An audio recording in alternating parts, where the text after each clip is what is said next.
Oke, bismillahirrahmanirrahim. Sekali lagi, Assalamualaikum warahmatullahi wabarakatuh. Bagi yang baru datang, alhamdulillah sudah ada 34 orang hadir ya online di kelas kita di pagi ini. Sebagaimana rencana ya, di hari ini kita akan melanjutkan pembahasan mengenai asesmen ya atau penilaian terhadap kondisi saat ini dari organisasi case yang sudah diberikan pada masing-masing grup. Oke. Nah, di minggu lalu saya ingatkan lagi bahwa kalian sudah melakukan assessment maturity ya. Jadi kalian tahu pada domain masing-masing yang ditugaskan, pada case study masing-masing juga yang sudah dipilih, ditentukan, kalian sudah melakukan simulasi assessment ya dengan asumsi-asumsi tertentu yang harus kalian catat ya dan harus masuk ke dalam tugas besarnya. Kemudian ya, target hari ini kita akan diskusi ya mengenai bagaimana cara melakukan asesmen resiko dan menyusun rencana solusinya seperti apa, gitu ya. Nah, rencana solusi ini akan jadi dasar untuk kalian dalam merancang ini solusinya, ya. Nah, solusi itu nanti akan terbagi 3 tuh, ya. Ada solusi orang dan organisasi, ya. Jadi kalian akan lihat ada nggak kesenjangan dari segi orang, ya. Kurang orangnya enggak, ya. Kurang kemampuannya atau enggak, gitu. Kurang dari segi organisasi, ya desainnya kurang bagus misalnya, kurang ada jabatan tertentu misalnya, dan segala macamnya, gitu ya. Nah, itu solusi pertama. Yang kedua, cara mengenai solusi proses ya. Solusi proses itu akan melihat dari peraturan yang berlaku ya. Sudah ada belum kebijakan yang menjadi payung perjalanan dari manajemen layanan gitu ya. Kemudian apakah peraturan payung hukum ini menjadi dasar ya dalam merancang aturan yang lebih teknis di bawahnya gitu ya. Misalnya ada kebijakan, ada panduan, ya, ada pedoman misalnya, ada SOP, ada standar, ada prosedur operasi misalnya ya. Bahkan ketika kalian sudah merancang solusi yang ketiga, yaitu teknologi apa yang dibutuhkan untuk membantu ya keberjalanan dari manajemen layanan, maka akan memunculkan juga kebutuhan instruksi kerja. Ya, instruksi kerja adalah desain proses turunan dari SOP sebetulnya ya, tetapi ketika sudah clear apa teknologi yang akan kalian gunakan ya, software apa yang akan kalian gunakan, infrastruktur apa yang akan kalian gunakan, ya itu akan menjadi dasar dalam kalian membuat instruksi kerja gitu. Oke ya. Nah, sekarang kita sudah masuk ke minggu 10 ya. Jadi saya ingatkan bahwa jangan lupa nanti submit ya. Submit, saya akan share screen ya.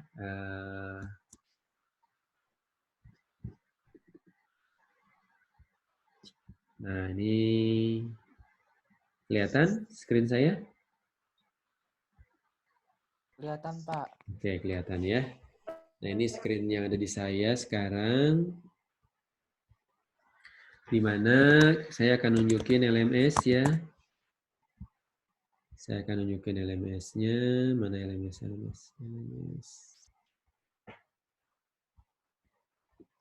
Saya turunin ke bawah aja ya, biar jelas kelihatan. Nah, sini ya. Nah, ini saya tunjukin LMS. Ya. Nah, jangan lupa, saya udah siapin ya. Ada di minggu ke-10, kalian nanti akan submit ya. Ada 3 file yang ditunggu ya.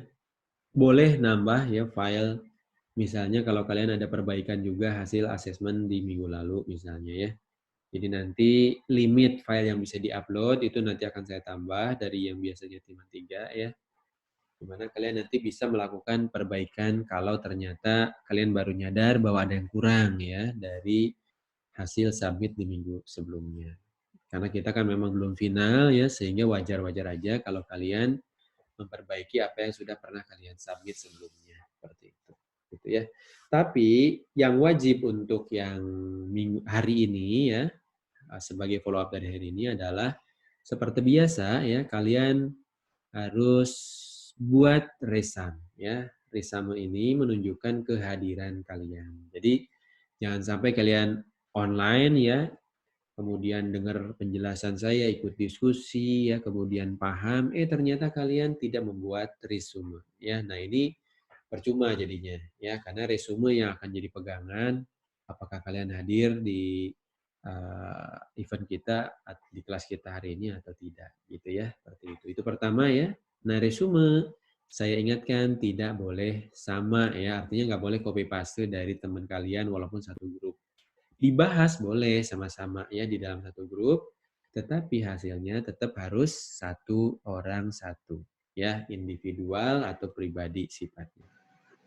Minimal satu halaman ya, seperti itu. Isinya pointer-pointer mengenai apa yang saya jelaskan, apa yang kita bahas di kelas kita pagi ini. Kemudian jangan lupa juga ya, ada asesmen resiko yang saya sudah share ya filenya, sudah kalian pelajari juga seharusnya ya, di mana profiling resiko ini nanti kalian harus submit ya sebagai worksheet kertas kerja dari apa yang kita lakukan di hari ini. Kemudian yang terakhir tidak lupa juga kalian upload cicilan presentasi laporan akhir kalian ya dengan subjek nama filenya ya sudah diatur seperti ini supaya nggak ketukar-tukar. Oke. Nah, itu penjelasannya. Kemudian jangan lupa saya juga udah share ini ya, bahwa ada pengumuman ya. LMS itu akan dilakukan pemeliharaan ya. Ternyata saya juga baru tahu pas buka ya.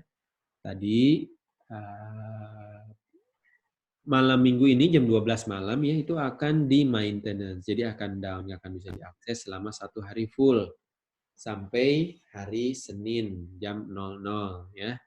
Nah, oleh karena itu, saya sudah setting sebelumnya tadinya, kalian paling telat itu di hari Minggu, ya. Tapi karena LMS-nya akan mati, ya, tidak akan bisa diakses, maka saran saya daripada nanti terlambat, ya, lebih baik kalian submit di hari ini juga, ya. Jadi kalian nggak punya utang kewajiban ya untuk mensubmit dan malah akhirnya terlambat. Ya, walaupun hari Senin sih sebetulnya kalian masih bisa submit, tapi jadi telat ya nanti statusnya di LMS-nya. Seperti itu. Hari Senin maksimal jam 12 siang kalian masih bisa submit ya, tetapi itu grace period ya, artinya yang submit di hari Senin itu akan didapat tanda terlambat ya, seperti itu. Oleh karena itu lebih baik kalian submitnya di paling telat malam minggu ini jam 12 malam ya, jam 00 ya, seperti itu. Itu ya pengumuman supaya jadi pengingat bagi kalian bahwa LMS akan di maintenance ya di malam ini. Oleh karena itu segera habis ini langsung kalian ya kerja kelompok, tuntaskan resumenya, kemudian juga jangan lupa untuk mengerjakan ya tugas besar, memperbaiki bisa jadi yang minggu lalu disubmit, kemudian melakukan asesmen resiko ya, kemudian mengupdate ya file presentasinya seperti itu. Dan jangan lupa nanti ya setiap project manager ya atau ketua grup itu atau perwakilannya ya menyiapkan tampilan worksheet-nya ya yang minggu lalu untuk kita review sama-sama di kelas ya. Siap-siap nanti share screen ya dari grup 1 sampai ke grup terakhir ya. Nah, saya sekalian mau mengidentifikasi untuk grupnya ya. Saya pengen tahu siapa ketua grupnya atau project manajernya. Seperti itu. Nah, di sini sudah ada ya. Sudah ada. Nah, saya minta grup 1 siapa ketua grupnya atau project manajernya?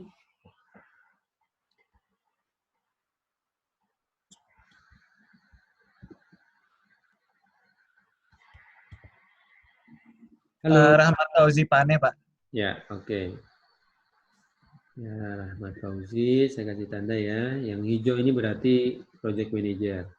Grup 2, silakan. Nah, Rahmat, jangan lupa siap-siap nanti ya, share screen ya. Begitu nanti saya minta share screen, munculin worksheet-nya ya. Sama ininya, presentasinya belakangan ya.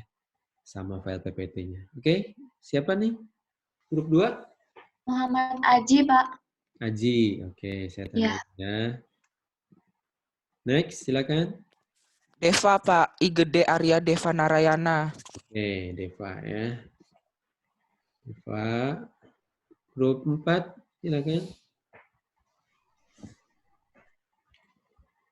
Grup 4 siapa? Siva, Pak. Siva. Siva atau Dita? Tadi saya kurang dengar itu. Siva. Putus. Siva. Iya. Oke. Iya, Pak. Ya. Oke, berikutnya grup Alwan Aliafi, Pak. Alwan. Alwan. Ya, oke, Alwan. Next.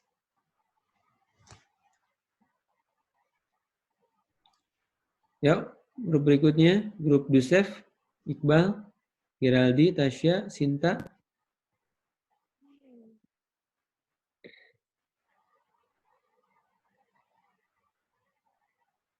Halo. Iya, Bu. Yusef, Iqbal, Geraldi, Tasya, Sinta. Siapa project manajernya? Saya Pak, Geraldi Muhammad. Geraldi ya. Ya. Oke, Geraldi. Terima kasih. Next. Yusuf Husen, Pak. Yusuf ya. Oke. Berikutnya. Iqbal Mufliudin, Pak. Iqbal ya, Mufliudin. Oke. Iya, Pak. Iqbal tuh saya lupa kemarin nickname-nya apa? Karena udah diganti ya. Crazy Century, Pak. Crazy Century ya. Crazy. Kenapa? Terkait dengan ini, BLBI, Century Bank. Oke, terakhir. Grup terakhir siapa? Project manajernya? Tika, Fauzan, Sekolah, Swasis, Nur Hadiatna. Fauzan, Pak, tapi Fauzannya lagi praktikum, jadi nanti diwakilin sama sekolah. Oh, gitu. Saya tandain ya. Nanti diwakilin Ya. sama salah seorang ya. Oke. Yaudah. Saya udah kasih tanda ya. Fix project manajernya siapa, udah clear. Jadi nanti jadi ini ya, jadi tim leadernya ya untuk di ini masing-masing tim masing-masing. Baik, saya juga mau capture ini untuk komparasi nanti.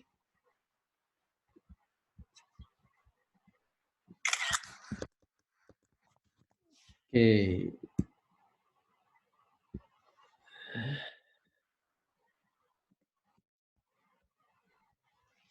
Oke, terus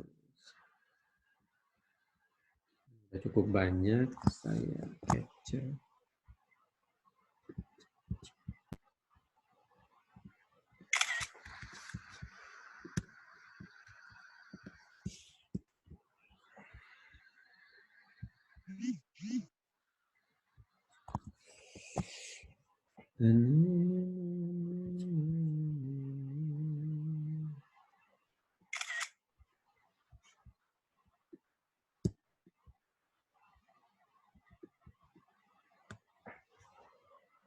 Oke.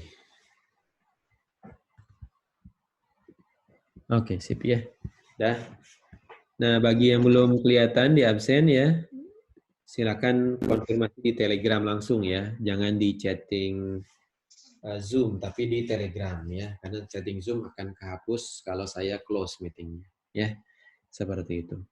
Oke, rekan-rekan kita mulai ya. Sebagaimana tadi saya sampaikan, kita akan membahas mengenai asesmen resiko ya. Nah, silakan dibuka file presentasi yang saya sudah share ya. Nah, sini. Jadi masuk ke halaman 16 kalau nggak salah ya. Nah, kalian bisa lihat di halaman 16 ini ada halaman seperti ini tampilannya. Nah, ini ya. Di mana tabel ini juga ada di worksheet yang sudah saya share dan bisa kalian lihat juga ya. Seperti itu. Nah, saya mau menjelaskan mengenai gimana cara pakai tools ini ya. Pertama, ya, bahwa tools ini terbagi menjadi dua bagian besar. Yang pertama adalah asesmen kondisi kontrol saat ini ya. Jadi apa yang ada ya, pengendalian resiko yang berjalan seperti apa adanya, itu di capture di sini. Kemudian berikutnya adalah bagaimana hasil ini ya, asesmen resikonya seperti apa ya yang ada di sini. Sebentar. Nah, yang ini. Nah, ini ya. Ini adalah bagian besar yang keduanya. Ini adalah asesmen resikonya. Kemudian ini sebetulnya yang paling penting ya untuk melanjutkan ke fase berikutnya, yaitu perencanaan solusinya mau seperti apa. Karena apa-apa yang kalian rancang itu harus ada di sini.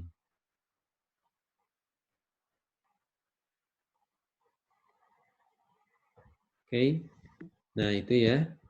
Kemudian, nah ini juga ada komponen ini ya di dalam worksheet-nya. Ada yang namanya worksheet reference ya, di mana di sini ada kriteria-kriteria yang jadi asumsi ya untuk melakukan asesmen resiko. Ada yang namanya kriteria kemungkinan, ada yang namanya kriteria untuk dampak ya. Dua-duanya ini adjustable ya, customizable dan memang seharusnya disesuaikan dengan kondisi dari case-nya seperti itu.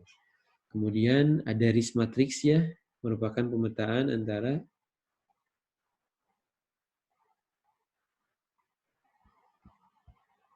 ya antara probability dengan impact. Anda bisa lihat ya, karena probability dan impact-nya ada 3 ya, 3 dengan 3 berarti menjadi berapa? 3 dikali 3 ya, ada 9 domain resiko ya, dari mulai risiko paling tinggi 1 ya sampai risiko paling rendah di 9 ya. Seperti itu. Warna ini menunjukkan level ya. Nah, kemudian ini risk levelnya, Anda bisa lihat nanti kalau Anda sudah beres melakukan asesmen semuanya ya, akan kelihatan di sini ya, berapa persen risiko tinggi ya, 1, 2, 3, berapa persen risiko menengah, 4, 5, 6, dan berapa persen risiko yang rendah ya, 7, 8, 9. Kemudian nanti ya akan muncul juga treatmentnya di sini, pakai treatment apa ya.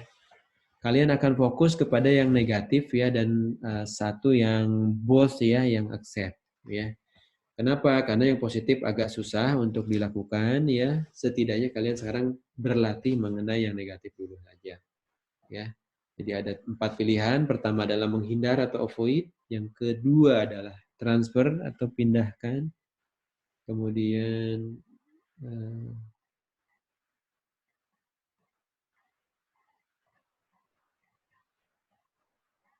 ya transfer. Kalau transfer itu berarti dikasih ke pihak ketiga ya, misalnya asuransi ya, kalau misalnya kalau ada kejadian kebakaran atau korslet atau apa, itu yang mengcover nanti asuransi dengan sejumlah premi ya yang dibayar misalnya tiap bulan atau tahun.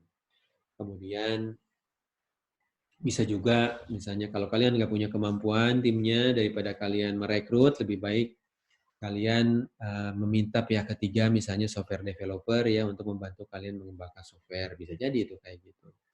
Atau mitigate sekalian. Mitigate itu mereduksi ya kemungkinan terjadinya.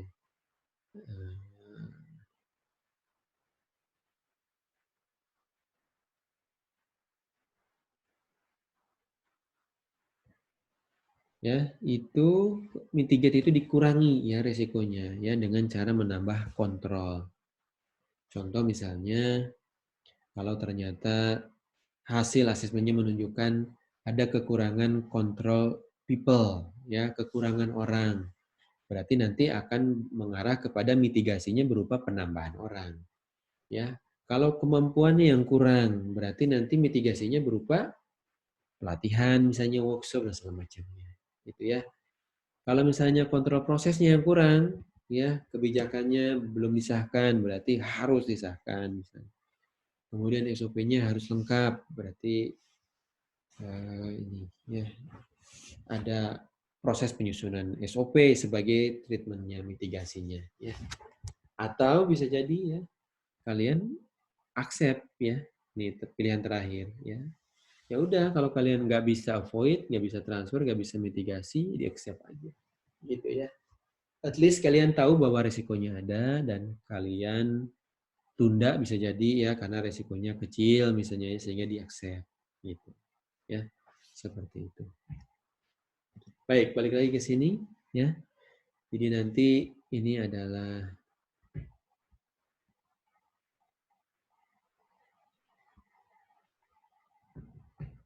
sebentar. Nah ini ya. Jadi ini adalah contoh pengisian ya.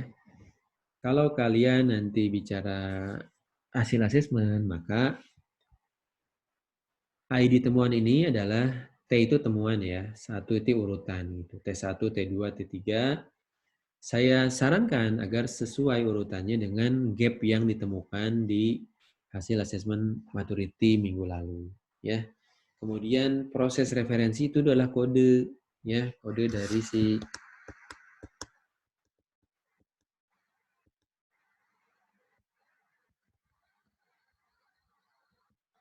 Oke.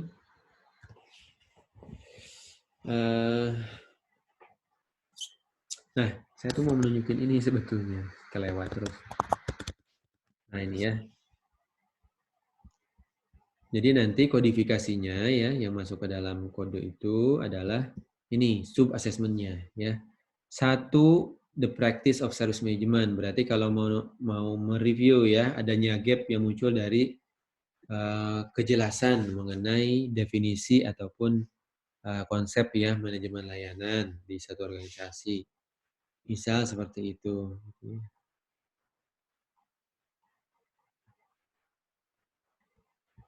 Nah, kalau di sini 1, maka pertanyaan di bawahnya adalah kodenya ya. Misalnya pertanyaan terkait dengan value di sini.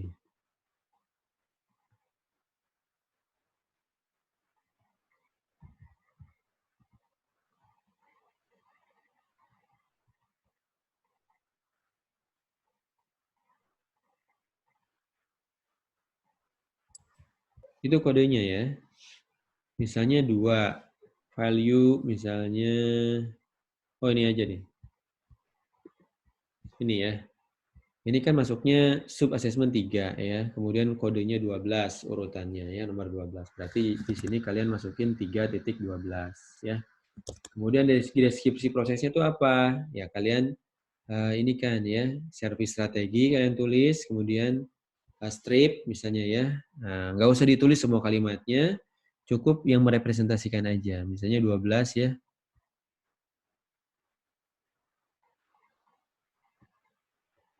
Oke. Nah, misalnya kalau itu 12, maka service strategi kemudian kalian bisa bicara mengenai aset ya. Seperti itu. Jadi ada informasi ya mengenai proses apa sih itu. Nah, ini udah clear ya.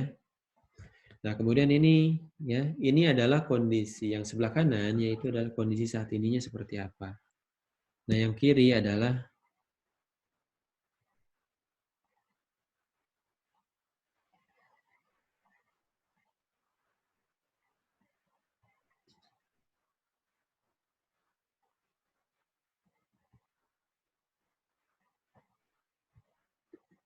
ini dia ya. Tadi udah prosesnya apa? Ini adalah kondisi saat ini kondisi target. Ya. Nah, hati-hati pada saat mengisi ini kan kalian ini ya, kalian pakai asumsi beberapa berdasarkan data yang ada di case study ya. Yang ada di case study berarti itu adalah kondisi yang kita pegang. Nah, yang ditanyakan tapi nggak ada di case study berarti itu menjadi asumsi ya. Yang penting asumsinya tercatat karena ini kan namanya juga latihan ya atau simulasi seperti itu. Nah, partisipan kemarin sudah diajarkan ya, partisipan ini harus balance di mana ada representasi dari teknis IT, ada representasi dari user, dan ada representasi dari pimpinan juga ya, seperti itu. Minimal 3 itulah.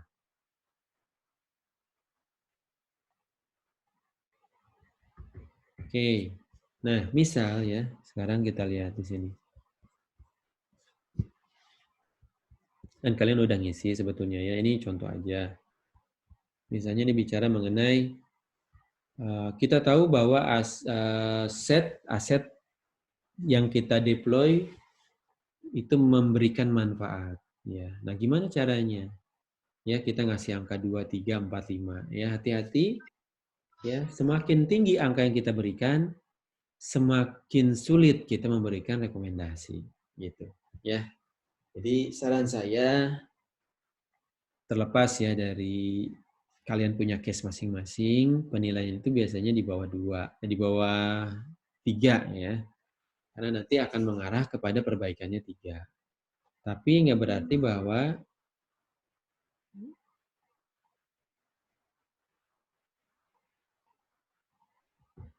nah ini Anda lihat di sini. Ya. Ketika rata-ratanya 2, misalnya targetnya adalah 3. Ingat, balik lagi ke atas ya, saya ingetin lagi bahwa kalau kalian isi 0, which is memang tidak disediakan, memang itu nggak ada sama sekali, nggak jalan, ya, nggak sadar bahwa itu penting. Nah, mulai dari 1, itu disebut sebagai inisial ya, itu artinya prosesnya baru mulai. Ya, dikerjakan, dirangkap oleh orang tertentu. Ya, orangnya ada, jalan, orangnya nggak ada, pulang, jalan, bubar jalan. Chaotic ya, sering bikin masalah. Undefined itu berarti belum terdokumentasi dengan baik, terdefinisi dengan baik. Nah, 2 ini mendingan ya. Kalau kalian kasih 2 berarti sudah repeatable, artinya sudah terstandar apa yang kalian lakukan ya. Seperti itu gitu. Tetapi yang jadi masalah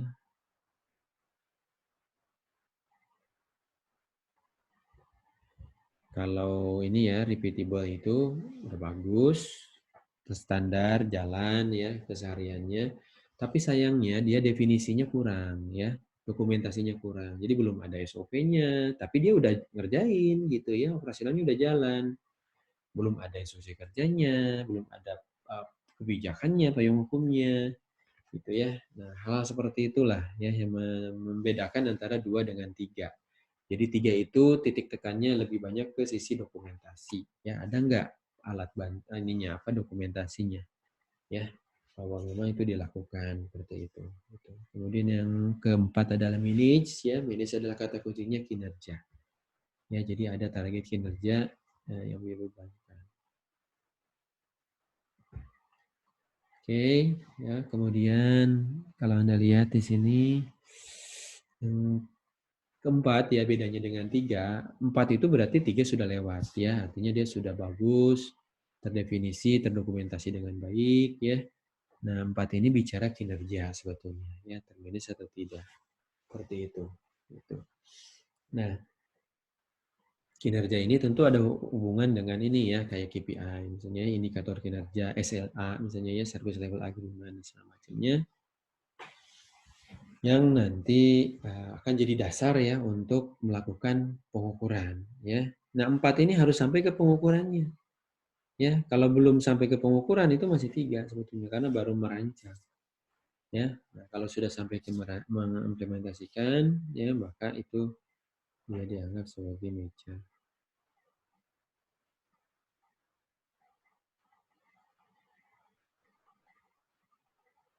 Kemudian yang terakhir itu optimize ya, berarti udah bagus banget. Nah hati-hati ya ngasih nilai, nanti kita lihat sama-sama ya nilai kalian wajar enggaknya. Seperti itu. Siap-siap nanti perwakilan grup atau project manajernya langsung ya share screen ya. Anda belajar share screen seperti apa, baik itu PowerPoint baik itu worksheet-nya ya ataupun juga PowerPoint-nya ya. Dan PowerPoint-nya dua-duanya nanti kalian tunjukin ya seperti itu. Oke, sampai di sini ada pertanyaan? Nah, ini adalah kondisi saat ini ya. Misalnya tadi ditemukan bahwa belum ada tuh daftar asetnya gitu ya untuk menyampaikan layanan IT seperti itu. Di mana di balik setiap layanan kan ada daftar aset sebetulnya ya. Ada listnya seharusnya. Seperti itu di configuration management misalnya. Nah, sementara kalau kita bicara target itu kita bicara masa depan target yang diinginkan itu seperti apa ya. Misalnya kalau di sini 2 ya, di sini 3. Nah, 3 ini seperti apa sih kondisinya? Oh, 3 berdasarkan poin yang menjadi temuan ya. Tadi 2.13 kan, 3.13 tadi gitu ya, tentang value tadi. Targetnya kalau kita mau ketiga adalah ada ini ya, ada dokumentasi. Seperti itu. Berarti harus ada list aset di mana itu berkaitan dengan layanan ya yang kita sebut sebagai CI, configuration item, seperti itu. Itu contoh. Ya, kemudian apa yang dimaksud dengan desain dan operasional ya. Nah, desain dan operasional ini sebetulnya kondisi di organisasi ya. Ada yang desainnya bagus, sudah ada dokumentasi ya, maka dia dinilai sebagai efektif ya. Kemudian kalau dia jalan ya, apa yang distandarkan itu jalan, maka dia disebut efektif operasional.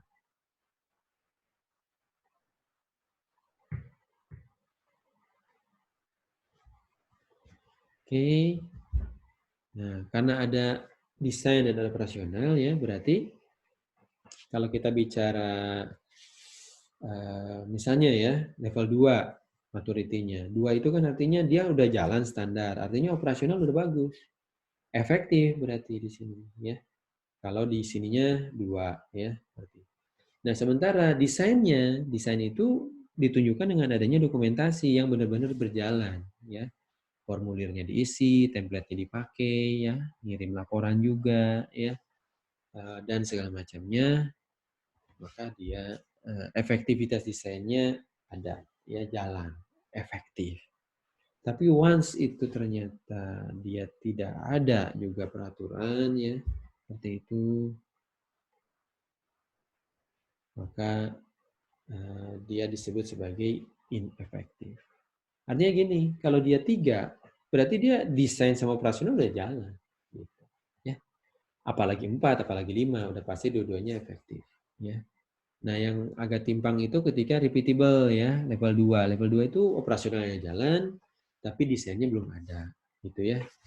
Nah, bisa jadi sih kondisi di 3 juga hampir 3 ya menunjukkan desainnya ada, ya SOP-nya ada, kebijakannya ada, panduannya ada, ya dan segala macamnya ada, tapi ya nggak dipakai. Bisa jadi toh seperti itu gitu ya. Baik, kurang lebih itu ya. Ini untuk ini ya, asesmen kondisi kontrol saat ini. Ada pertanyaan sampai di sini? Jangan nunggu sampai akhir ya, keburu lupa nanti. Ya, interupsi aja kalau ada yang mau ditanyakan. Ya, halo, saya siapa namanya, mau bertanya tentang apa, gitu ya. Oke, kalau nggak ada pertanyaan di tabel ini, kita lanjut ke kriteria. Ya, jadi ada kriteria. Kriteria ini terbagi 2 ya. Kriteria untuk komponen resiko kemungkinan terjadinya dan komponen resiko dampaknya kalau terjadi. Ya, yang ini.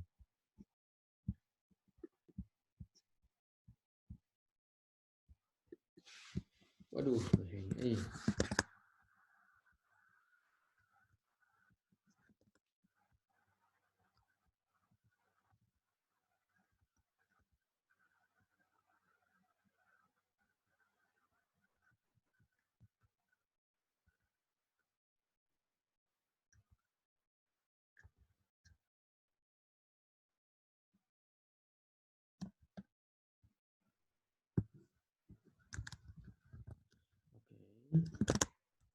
Iya. Nah, setelah itu kalian kan tadi udah di sini sebetulnya ya. Nah, ini. Nah, kriteria kemungkinan terjadi itu yang paling sederhana ada 3 ya. Apakah low, rendah, hijau ya, medium, menengah, kuning, high itu merah. Nah, di sini kalian bisa lihat ada time frame-nya ya.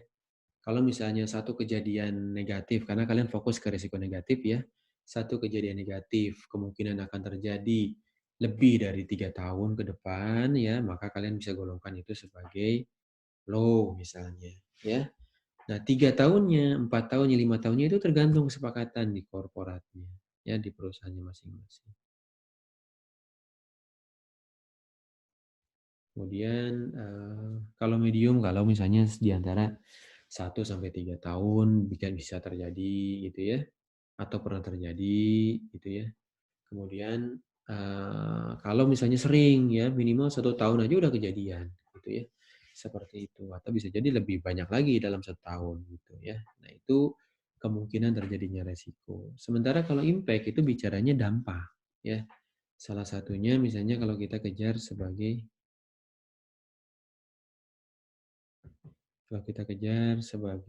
tiga level juga ya dari low, medium, high. Nah, kita bisa lihat ya kalau kita kaitkan dengan nilai uang, nilai kerugian misalnya karena kita bicara risiko negatif. Contoh misalnya ya, oh low itu kalau kerugiannya di bawah 100 juta rupiah misalnya ya. Nah, ini kan beda-beda ya. Kalau bagi perusahaan kecil 100 juta rupiah itu sangat bermakna ya seperti itu. Tapi bagi perusahaan besar mungkin ya kerasa banget. Seperti itu. Kemudian contoh ya, di antara 100 sampai 10 miliar dianggap menengah misalnya ya. Kemudian di atas 10 miliar dianggap tinggi misalnya. Ini kan contoh aja ya, namanya juga pakai asumsi. Nah, kemudian ini mappingnya ya. Anda bisa lihat di sini. Kalau low dengan low, maka dia resiko terendah yaitu 9 ya. Atau kebalikannya, kalau probability-nya kemungkinan terjadinya tinggi sekali, tinggi ya. Karena nggak pakai sekali di sini, cuma 3 level. Kemudian kalau ternyata dampaknya juga luar biasa.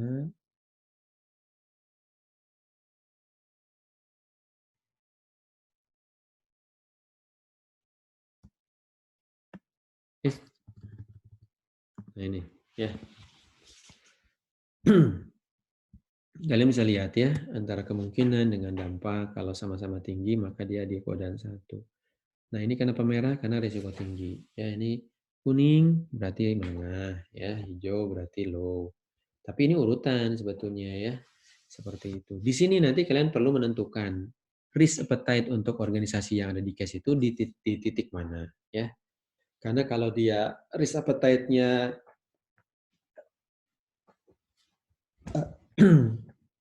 risk averse ya, sedikit aja ada risiko dia hati-hati banget, maka kalian bisa ambil satu kesepakatan ya. Misalnya setiap risiko yang ada di kuadran 1 sampai ke 6 itu wajib ada treatment, misalnya ada perbaikan seperti itu. Itu. Kalau enggak bisa naik ya risk appetite-nya, risk taker. Sedang ngambil resiko misalnya, saya sih kalau memang risikonya tinggi aja baru saya peduli gitu ya. Saya mau mensupport misalnya seperti itu dengan biaya. Atau bisa jadi udah kita kalau kuadran 1 aja kita eksekusi misalnya. Itu contoh ya. Kemudian jangan lupa treatment itu ada 4 jenis ya.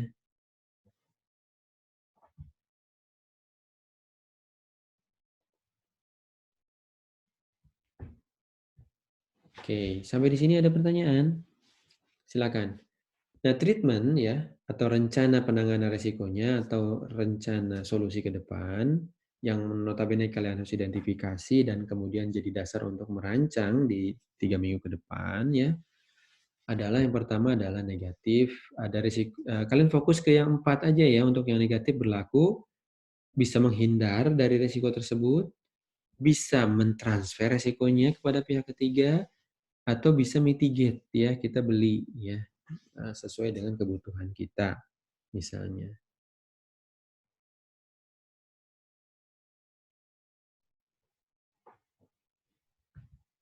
Nah, terakhir ya setelah mitigate itu ada yang namanya accept ya. Jadi kalau tiga-tiganya udah mentok ya, dihindari nggak bisa karena muncul lagi risiko lain yang bahkan bisa jadi lebih besar gitu ya. Contoh misalnya avoid itu tadinya pakai software gitu ya. Sorry. Apa ya contoh avoid ya? Nah, gini misalnya ya.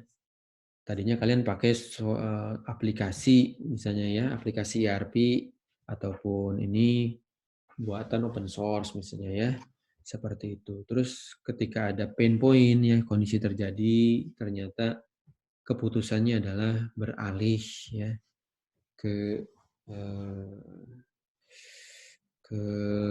ERP misalnya yang sudah proven misalnya ya, si kuning atau si merah misalnya. Nah, itu namanya void ya. Jadi menghindari dari satu resiko, tapi nggak berarti nggak punya resiko ya, karena ketika kita mengganti layanan muncul juga resiko yang lain. Resiko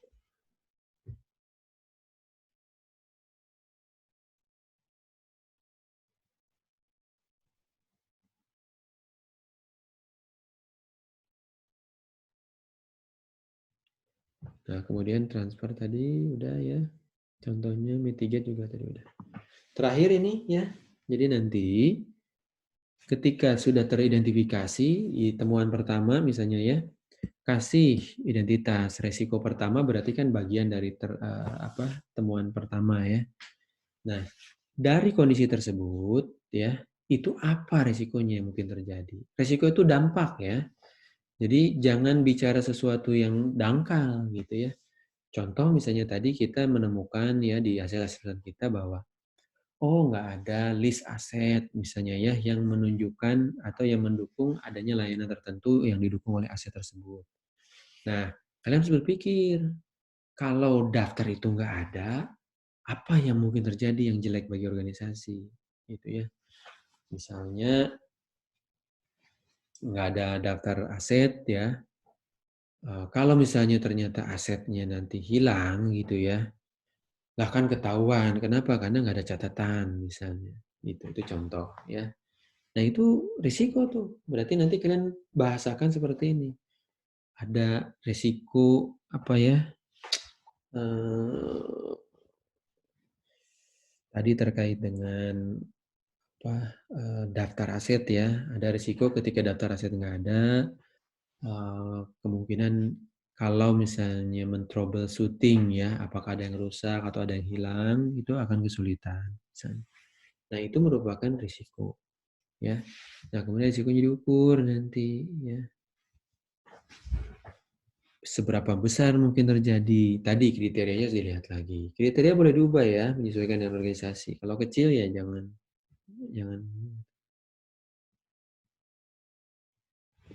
Oke, itu kemudian. Nah, kalau dampak itu bicara tadi ya, dampak finansial misalnya. Sebetulnya boleh aja sih dampak non finansial ya. Kalian buat kriterianya seperti apa. Bisa cari dari dokumen manajemen risiko yang pada satu perusahaan atau BUMN ya atau kementerian misalnya ya. Nah, kemudian kalian tiru kan misalnya ya. Dampaknya bisa juga dampak reputasi misalnya ya.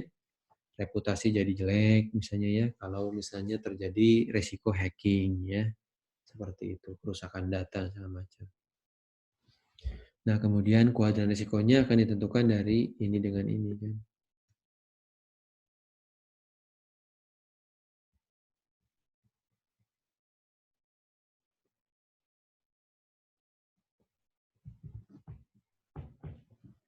Oke.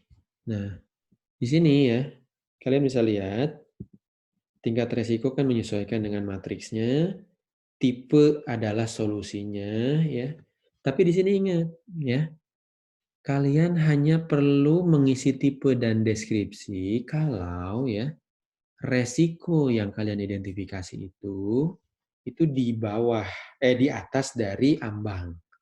Ya, di atas risk appetite ya. Makanya risk appetite itu harus ditentukan di depan. Risk appetite atau selera risiko organisasi ini adalah risk taker misalnya dia hanya resiko yang merah-merah saja, yang tinggi saja, di angka 7, 8, 9 saja misalnya yang perlu di follow up ya, dibuat mitigation plan-nya. Seperti itu. Itu contoh ya. Jadi harus ada dasar ya, kenapa ditolak, kenapa enggak gitu. Ya. Nah, kurang lebih itu ya, kalau kita lihat di sini ya. Nah, ini masuk ke yang sudah saya share ya. Nah, kontrol itu sebetulnya ada 3 jenis ya. Jadi tiga-tiganya sebaiknya muncul ya. Misalnya tadi kaitannya dengan daftar aset tadi ya. Ada nggak orang yang memang ditugaskan untuk membuat daftar aset? Ya, nanti dicek tuh. Apakah memang nggak ada orangnya yang ahli di bidang itu? Atau ada orangnya tapi nggak ada job desk-nya. Lupa.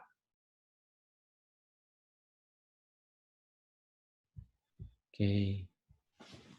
Kemudian itu kontrol personil ya, bisa berupa nambah orang, bisa berupa nambah pelatihan, training ya, atau bisa berupa outsourcing misalnya kasih ke orang lain gitu ya, atau bisa juga berupa nggak ada label jabatannya gitu ya, nggak ada job desk-nya atau belum disepakati job desk-nya segala macam. Itu justru vital ya, seperti itu. Ya, kalau apa-apa bisa reaksi cepat. Kontrol proses ini bicara menurunkan dari kebijakan sampai ke instruksi kerja ya. Nah, kalian harus identifikasi ya di kontrol proses ini proses apa sih yang benar-benar dibutuhkan oleh mereka. Gitu ya, dan itu nanti disembuhkan balik.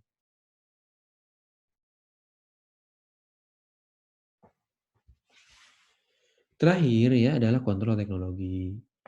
Ketika misalnya ya kondisi tadi kembalikan lagi kepada hasil asesmen ya, bahwa apa tuh tadi daftar aset itu ternyata nggak ada ya karena repot waktunya, solusinya ya diotomatiskan dibantu oleh alat ya, pakai manage engine misalnya dipilih gitu ya untuk memunculkan fitur manage service misalnya atau monitoring infrastruktur. Ya, nah itu contoh kontrol teknologi. Jadi dari satu resiko itu bisa muncul 3 jenis kontrol. Ya, kontrol orang, organisasi, kontrol prosesnya, gitu ya, atau kontrol teknologinya. Ya, seperti itu. Gitu. Oke, ya kurang lebih itu sih asesmen resiko ya. Silakan, ada pertanyaan? Jangan sampai nanti bingung pas ngerjain ya. Saran saya langsung dikerjain supaya kalian bisa submit ya di hari ini juga seperti itu. Gitu. Oke, kalau nggak ada pertanyaan, ya silakan jangan malu-malu ya. Kalau orang malu sesat di jalan. Sesat. Malu bertanya sesat di jalan. Seperti itu. Izin bertanya Pak. Ya, siapa nih mau tanya nih? Bedanya tipe mitigate dan reduction tuh kan sama-sama mitigate dan reduction kan sama-sama meringankan atau mengurangan kan Pak? Mitigate sama reduction tuh sama. Ya, Pak. Itu nama lain aja. Ya, accept juga sama dengan retention ya. Jadi kalau nanti ada kata-kata retention dengan accept itu sebetulnya sama. Ya, transfer dengan sharing itu juga sama. Ya, seperti itu. Avoid kayaknya nggak ada ini ya similarity-nya dengan yang lain apa. Mirip lah gitu ya, avoid. Menghindar, menghindar. Nggak ada lagi persamaan. Kalau yang lain ada persamaan. Gitu ya. Jadi kalau yang barusan ditanyain memang itu sama. Jadi kalau bicara dikurangi, direduksi, dimitigate itu sama. Ya.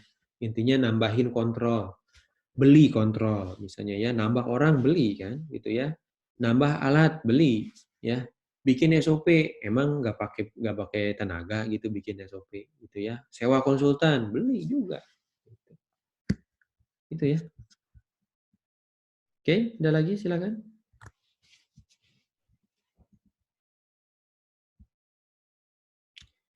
Oke, kalau nggak ada, ya silakan kalau ada mau nanya. Please, nggak ada?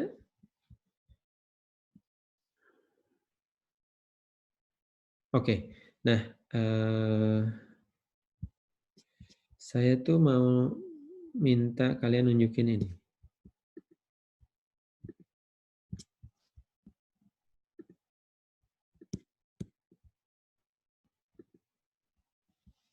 Share screen.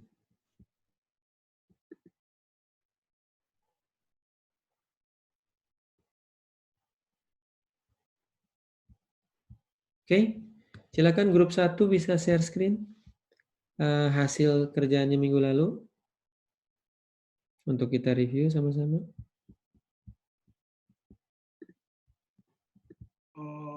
Iya Pak. Silakan.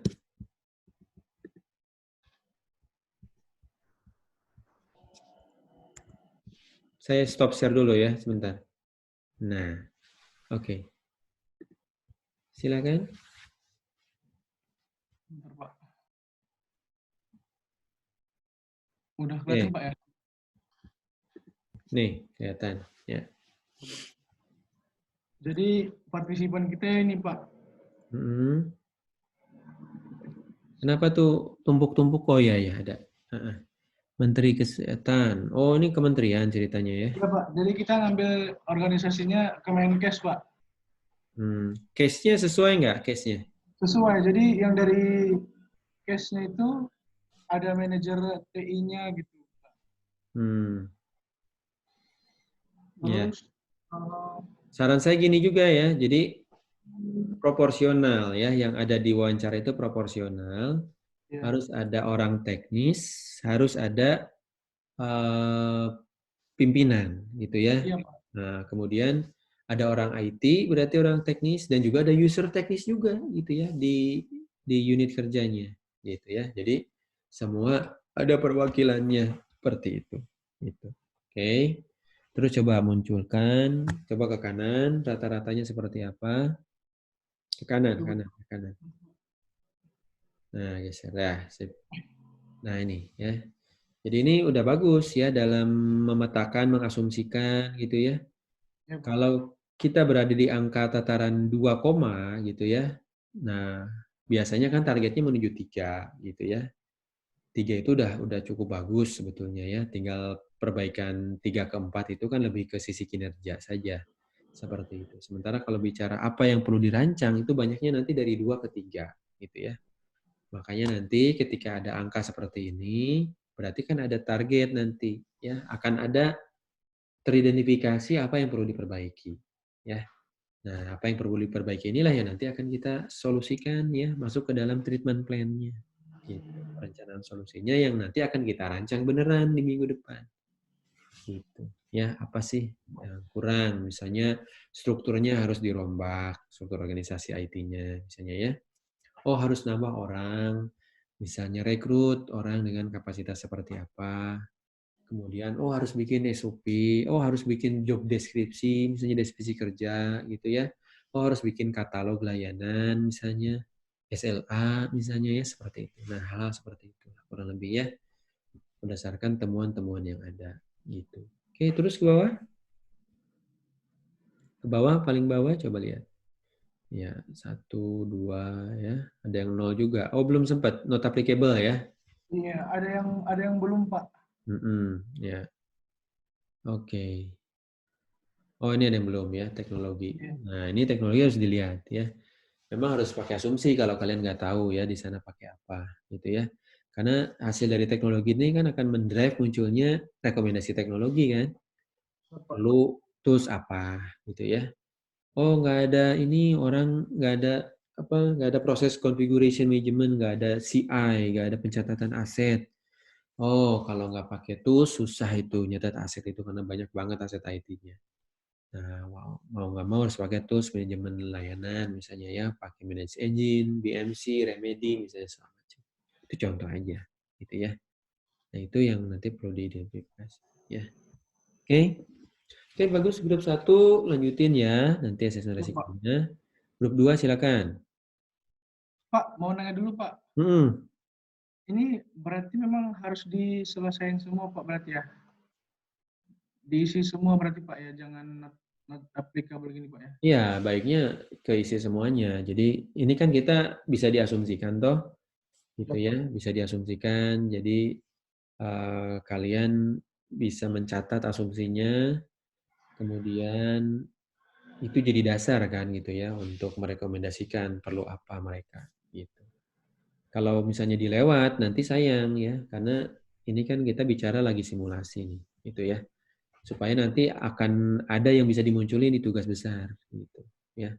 Dan jangan juga terlalu tinggi ya, misalnya 3, 4, apalagi 5, ada 5 rata-ratanya misalnya ya. Kalau kayak gitu kan udah bagus banget ya, nggak ada lagi yang nanti perlu kalian lakukan. Tugas besarnya nanti jadi 0, nggak ada yang kalian rancang.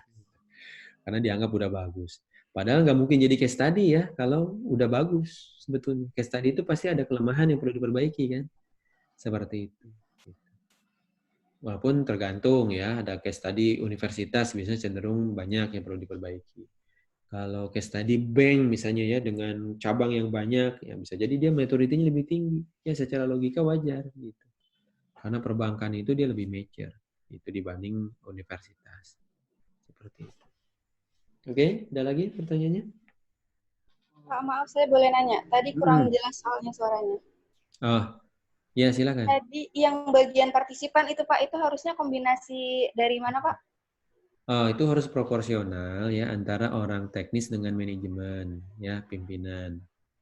Jadi dan harus balance antara orang IT dengan orang bisnis, ya. Jadi jangan cuma orang IT doang, tapi juga jangan cuma orang bisnis doang, gitu ya, orang unit kerja doang. Jangan juga orang teknis doang, tapi juga jangan cuma pimpinan doang yang diwawancara, gitu ya. Jadi harus proporsional, gitu ya. Karena ini kan pertanyaannya ada pertanyaan high level, ada pertanyaan teknis kan gitu ya, yang nanyain tentang teknologi, yang nanya tentang apa. Gitu. Baik Pak. Ya, gitu ya. Karena beberapa kelompok di kelas sebelumnya ada yang CIO-nya doang tuh, chief-nya doang, direkturnya doang diwawancara gitu kan. Nah, itu akan sulit sebetulnya ngejawab direktur kalau untuk bicara yang teknis-teknis gitu. Ya. Oke. Grup 2 silakan munculin. Ini saya stop share, Pak ya. Stop share ya, stop share. Ya, Oke, sudah, Pak. silakan. Grup 2. Ada grup 2?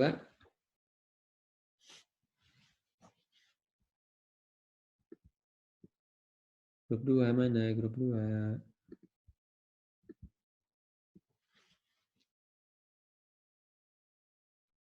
Halo, grup 2 siapa ya?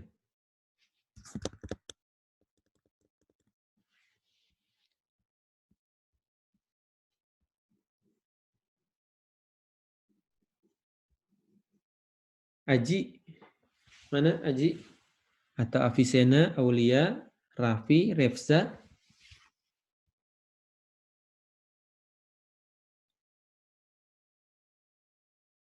Halo. Wah, ngilang nih kelompok 2 nih. Tidur nih Pak, grup 2 Pak. Tidur. Udah dilewat Bapak ya. mau nanya boleh nggak? Ya, silakan. Dari kelompok 1, jadi masih bingung di bagian buat milih perusahaannya itu loh Pak.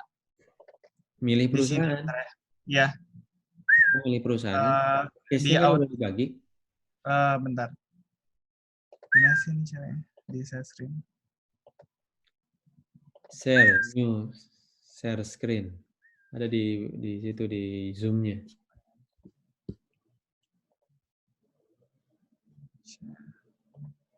Bisa? Bisa nggak Pak? Nah, ini jadinya kita itu pakai yang service strategi proses case studies atau yang case studies electrical energy operator? Oh, yang kalian itu yang electrical energy, yang bagian paling belakang kan saya bilang. Oke. Yang bagian paling belakang. Kemarin udah saya jelasin sebetulnya. Itu ada beberapa yang case-nya ada beberapa dalam satu bab gitu ya. Saya bilang yang jadi case tadi itu yang paling belakang ya, karena yang paling belakang itu yang memang ditujukan untuk itu ya, untuk latihan gitu. Oke? Ya. Baik, terima kasih Pak. Ya. Oke, stop screen ya. Stop share. Ya. Grup 2 tidur nih, pada kemana? Grup 3 silakan. Benar, Pak. Grup 3 Pak, benar Pak.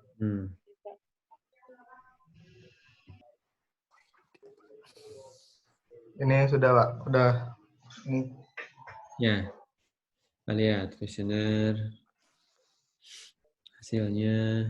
Oh, udah diratakan. Terus ke kanan rata-ratanya. Oh iya, koma ya, terus ke bawah. Terus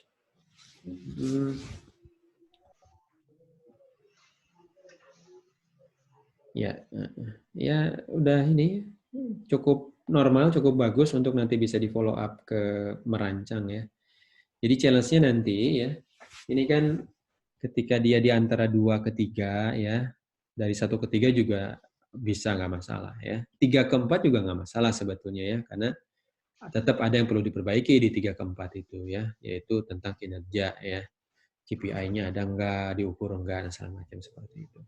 Nah, kalau 2 ke 3 ini sebetulnya ada poin-poin yang nanti perlu kalian identifikasi apakah perlu nggak dirancang, gitu ya. Dari asesmen resiko nanti akan kelihatan mana yang riskan, mana yang enggak. Yang riskan nanti kalau dia di atas ambang batas appetite ya, di atas ambang batas appetite tadi yang harus ditentukan itu harus ada solusinya, ya harus ada treatmentnya apa, gitu.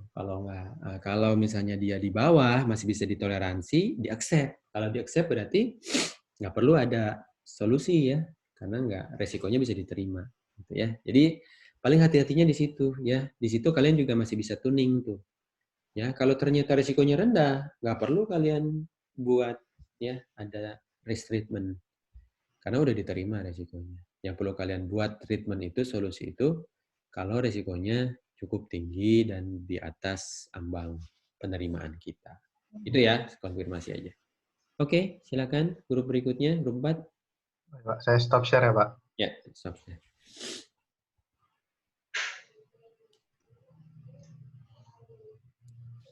Silakan. Grup 4 ada?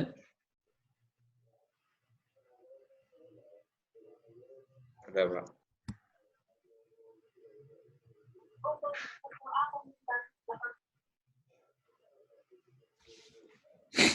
Oke, Siva ya. Silakan. Ya. Operation Manager, Control, Desktop, Facility, Finansial. Ya. Tuh, IT sama bisnisnya merata. Ke kanan coba rata-ratanya coba lihat. Ya. Oke, terus ke bawah ya. Terus ya, ada yang 1, yang 2, ada yang 3 ya. Iya, oke. Udah semuanya ke bawah? Teknologi gimana coba yang paling bawah? Oke, ada ya. Implementasi ya. Oke. Ya. Oke, sip. Sip, ya. Next grupnya, silakan. Stop share.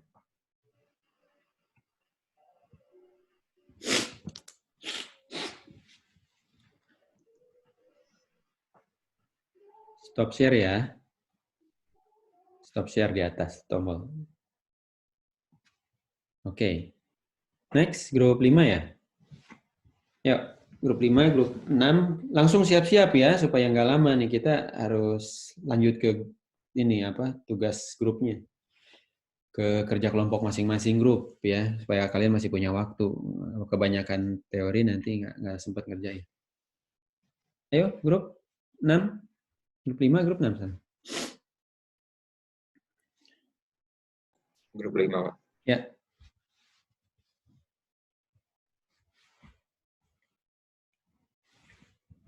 Ayo. Nggak ada grup 5? Sebentar Pak, lagi mau nge-share. Ya.